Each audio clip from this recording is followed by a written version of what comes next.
السلام علیکم۔ رمضان المبارک برکتوں اور رحمتوں کا مہینہ تھا، لیکن رمضان کے آخری عشرے میں اعتکاف ایک اور بہت بڑی عبادت ہے۔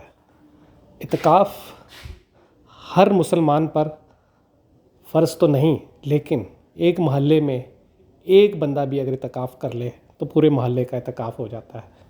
اسی طرح اگر کوئی بھی نہ بیٹھے تو سب گناہ گار ہوتے ہیں۔ آپ صلی اللہ علیہ وسلم اپنی زندگی میں رمضان کے آخری عشرے میں اعتکاف بیٹھتے تھے۔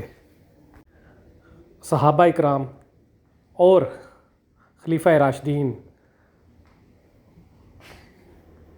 بھی اعتکاف بیٹھتے تھے۔ کچھ لوگ ایک مہینے کا اعتکاف بھی بیٹھتے ہیں، لیکن اکثریت آخری عشرے میں بیٹھتی ہے۔ 20 تاریخ کی شام کو 20 رمضان کی شام کو اعتکاف بیٹھا جاتا ہے اور چاند نظر آنے کے بعد اٹھ جاتے ہیں۔ کراچی میں بہت ساری مساجد ایسی ہیں جہاں ماہانہ اعتکاف بھی ہوتا ہے۔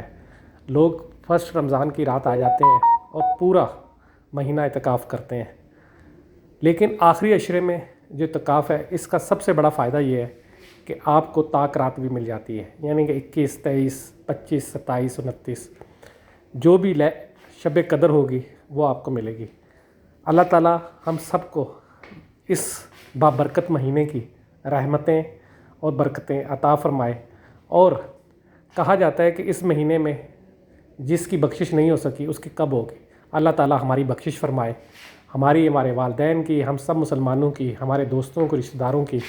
اللہ تعالیٰ ہم کو اعتکاف بیٹھنے اور اس نیک مہینے کی رحمتیں سمیٹنے کا موقع عطا فرمائے۔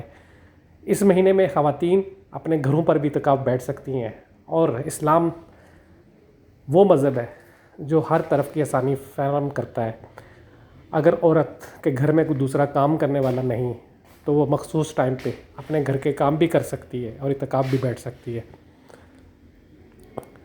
ضروری ہے کہ کم سے کم ہر محلے سے ایک بندہ اعتکاف بیٹھے تاکہ تمام مسلمانوں کا اعتکاف ہو جائے۔ آپ دیکھ رہے ہیں پاک ایکسکلوسیو ٹی وی۔ اگر آپ نے میرے چینل کو سبسکرائب نہیں کیا تو ضرور کریں۔ آپ لوگوں کا بہت بہت شکریہ۔